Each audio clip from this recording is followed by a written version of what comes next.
Welcome to another episode of Trafficking Insights. If you're enjoying these podcasts, whatever you want to call it, please subscribe, like, hit the notification bell, comment down below. All this stuff that YouTube needs to know that people are watching so they can spread it to other personnel so they can understand what really is human trafficking. So today's episode is another educational piece. I won't be speaking much. It's about the correlation of human trafficking with pornography and abortion.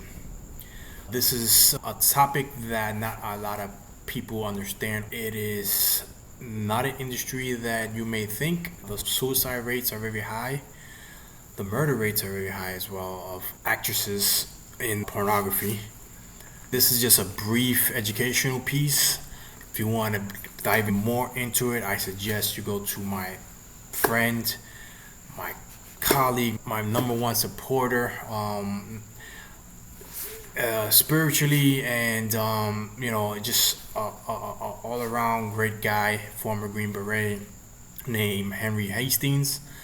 He has a training of SMC, and as you can see here, I'm placing his website. So in this training, as you can see, it's former Green Beret, and if you are addicted to pornography or know someone who is, please get him into this training. He will be free of pornography and have a backup network of men who went through the same thing that will have accountability. There's nothing like a whole band of brothers together to hold one of each other up. And what better way of being in learning how to shoot and being under that stress like if you're in the military. So please visit the website. Here it goes. Let's get to the training. Okay, in this explainer, we're going to dive into a really difficult but important topic, all based on the findings in our source material. We're going to look at the argument that pornography, sex trafficking, and abortion aren't actually separate issues. Instead, they're deeply connected parts of what one source calls a single system of exploitation. But before we get into the data and the arguments, it's so important to start with the human reality behind the statistics.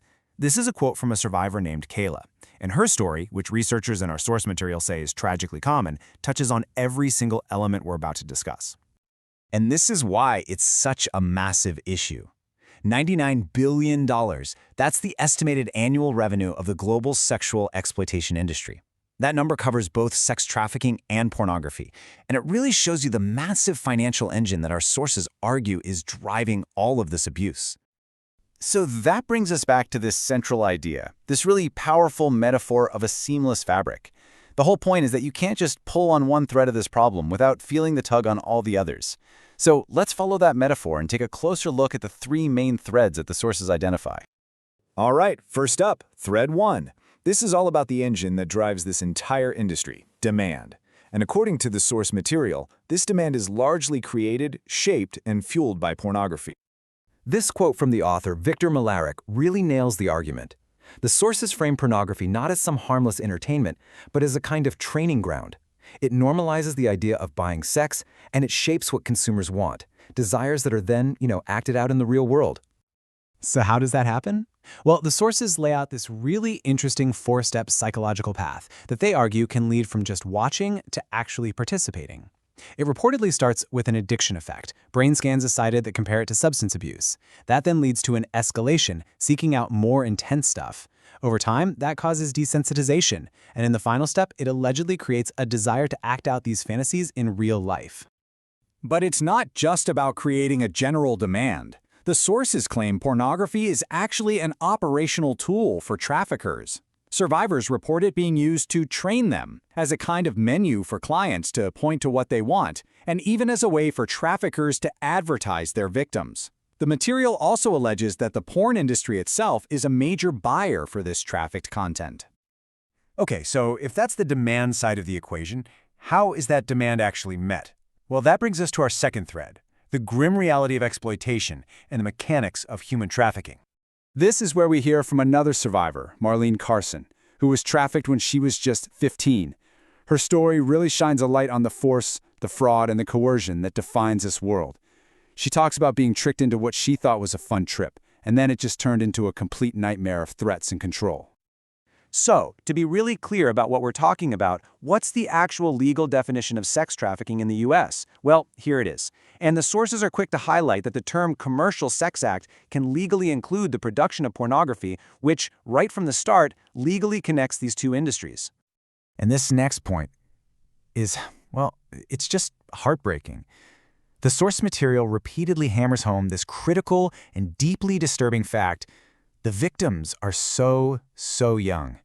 The average age someone is pulled into this is cited as being just 12 to 14 years old. This is an issue that overwhelmingly impacts children. You know, the experts cited in our sources, they don't see these as separate jobs. They talk about it more like a conveyor belt of exploitation. Women are often pulled in through strip clubs or porn, might have a very short star phase, and then, as they get older, they're often pushed into prostitution. And that leads us to our third and final thread, which is all about control. How do traffickers keep their victims in line and, more importantly, keep them profitable? And this is where the sources draw a really direct and, frankly, disturbing line to abortion. According to the sources, it all comes down to cold, hard cash. It's a business. A trafficker is selling access to a person's body. A pregnancy stops the cash flow. And so, the argument goes, abortion becomes a tool of the trade, a way to keep victims working and profitable. And there's data to back this up. One key study cited in the research looked at 66 trafficking survivors. What they found was that a clear majority, 55%, reported having at least one abortion while they were being exploited. And what's really striking is that for so many of these women, this wasn't just a one-time event. The same study found that over 30% of them had multiple abortions. It points to this relentless, horrifying cycle. The researcher herself, Laura Lederer, puts the scale of this into stark perspective. I mean, just listen to these numbers. Her small sample of just 66 women had a combined 114 abortions. The most extreme case she found was a single survivor who reported having 17 abortions. And this is where the sources point out what they see as a deep contradiction. On one hand, you have the language of choice and empowerment often associated with abortion, but the survivors describe something totally different. For them, one is quoted as saying it wasn't feminine empowerment, it was male control, where the decision was made for them by their traffickers. You know, a recurring theme that comes up again and again in the material is the alleged failure of the healthcare system to step in. One study found that nearly 90% of victims saw a doctor or a nurse while they were being trafficked, a huge missed opportunity.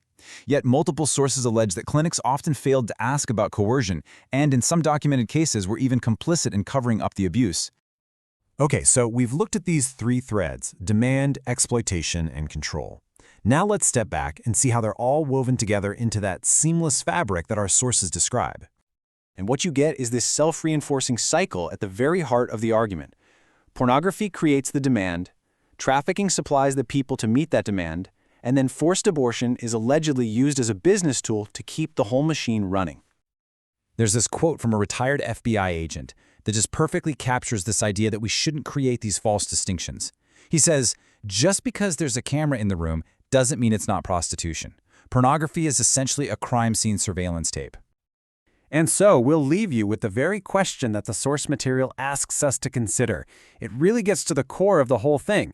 If these problems are so deeply interwoven, can we ever hope to solve one without confronting them all?